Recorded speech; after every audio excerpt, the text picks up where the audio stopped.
President Biden today marked January 6th by condemning his predecessor in a fiery tone we really haven't heard from him before. He accused Mr. Trump of inciting the mob and then sitting and watching it all unfold live on television in the White House while doing nothing to stop his supporters from ransacking the halls of Congress or to stop them from violently attacking police officers. He's not just a former president. He's a defeated former president.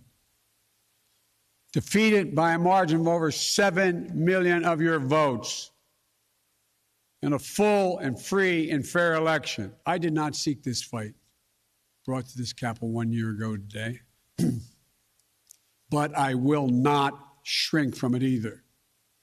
I will stand in this breach.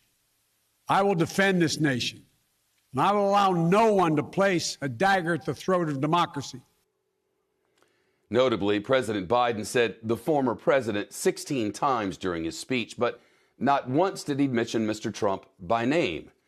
Former President Trump did respond with some scathing statements of his own, accusing President Biden of using his name to further divide America. He also repeated the same election lies that helped fuel the Capitol riot in the first place.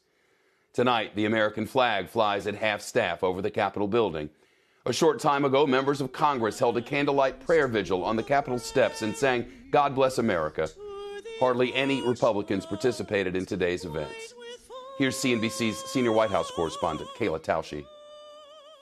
From Statuary Hall, where rioters moved toward a barricaded House chamber 1 year ago, President Biden had fighting words for the insurrectionists and a Republican Party he says enabled them. You can't love your country only when you win. You can't obey the law only when it's convenient. You can't be patriotic when you embrace and enable lies. Mr. Trump's allies striking back. And we're not going to allow them to lie about us. And we're not going to allow this blood libel to exist as a consequence of the January 6th narrative that they are putting forward. Mr. Biden, long branding himself a unifier, denying today's tone would serve to divide. No, look, the way you have to heal, you have to recognize the extent of the wound. You can't pretend. This is serious stuff. You got to face it. That's what great nations do. They face the truth, deal with it, and move on.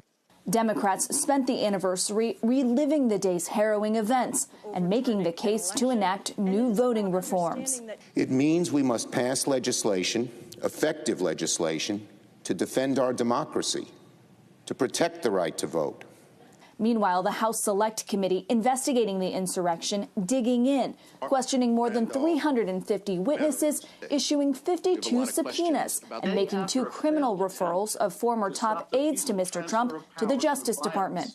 The committee's 2 GOP members, Adam Kinzinger and Liz Cheney, the only Republicans participating today. Unfortunately, too many in my own party are embracing that former president, are looking the other way, are minimizing the danger. That's how democracies die, and we simply cannot let that happen. Cheney's father, the one-time vice president, standing behind his daughter, whose stance cost her a leadership role. Republican leadership's handling of this, of the reaction to January 6th. It's not a leadership that resembles any of the folks I knew when I was here for 10 years. Most Republican senators were in Georgia today honoring their longtime colleague, the late Johnny Isakson. 2 moderates did release their own statements.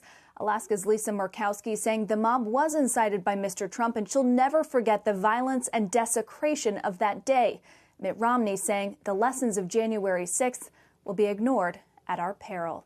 Shep?